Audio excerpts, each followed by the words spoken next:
at various stages of construction to support our farmers with access to markets for their produce, in keeping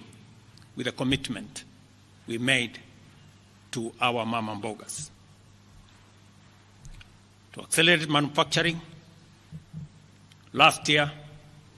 we imposed levies on importation of clinker that can be manufactured in Kenya. We made a saving of Kenya shillings 20 billion in foreign exchange as imports of clinker dropped to almost zero. We also imposed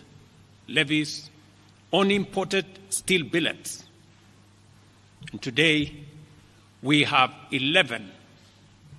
steel factories that 6 years ago were closed. They have started operation, hiring 16,000 Kenyans, and last year alone, we saved 120 billion shillings in foreign exchange as a result of this intervention. Our digital transformation agenda is also on course with 17,000 government services online, while we have 274 digital hubs across Kenya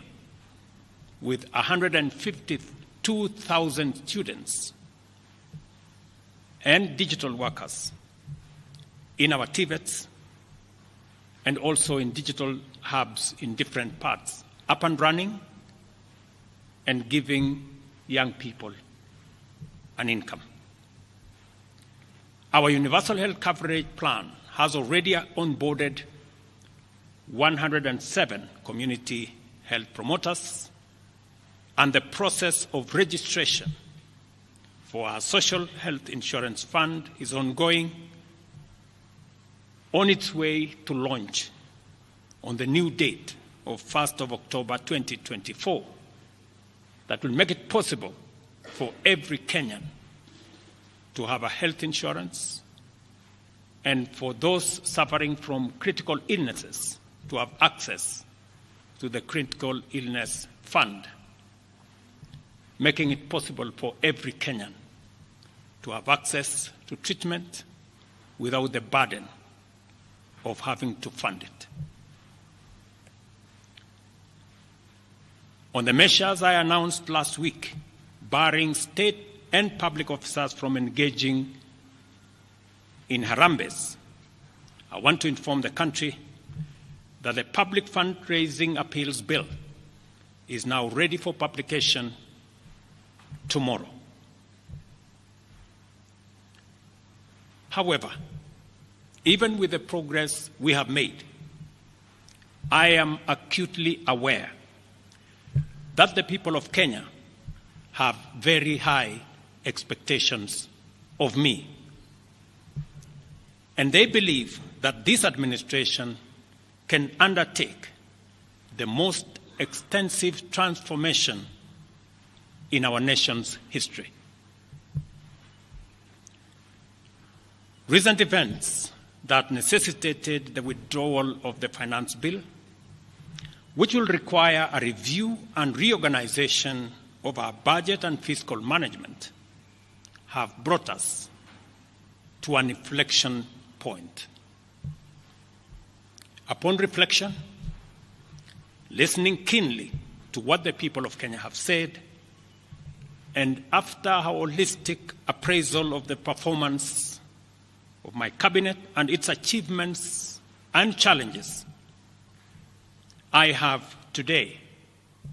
in line with the powers given to me by Article 1521 and 1525B of the Constitution and Sections 12 of the Office of the Attorney General's Act, decided to dismiss with immediate effect all the Cabinet Secretaries and Attorney General of the Republic of Kenya, of the Cabinet of Kenya, except the Prime Cabinet Secretary and Cabinet Secretary for Cabinet Secretary for Foreign Affairs and Diaspora Affairs, and of course, the Office of the Deputy President is not affected in any way. I will immediately engage in extensive consultations across different sectors and political formations and other Kenyans, both in public and private, with the aim of setting up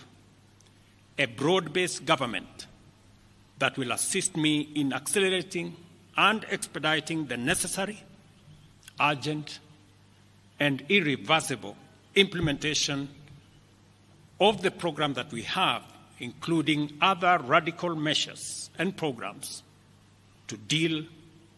with the burden of debt, to explore raising domestic resources and revenues, expanding job opportunities, eliminating wastage and unnecessary duplication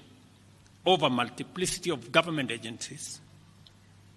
and slaying the dragon of corruption, consequently making the government of Kenya lean, inexpensive, effective, and efficient. During this process, the operations of government will continue uninterrupted under the guidance of principal secretaries and other relevant officials. I will be announcing additional measures and steps in due course. Thank you very much, and God bless our great country, Kenya. Asanteni sana.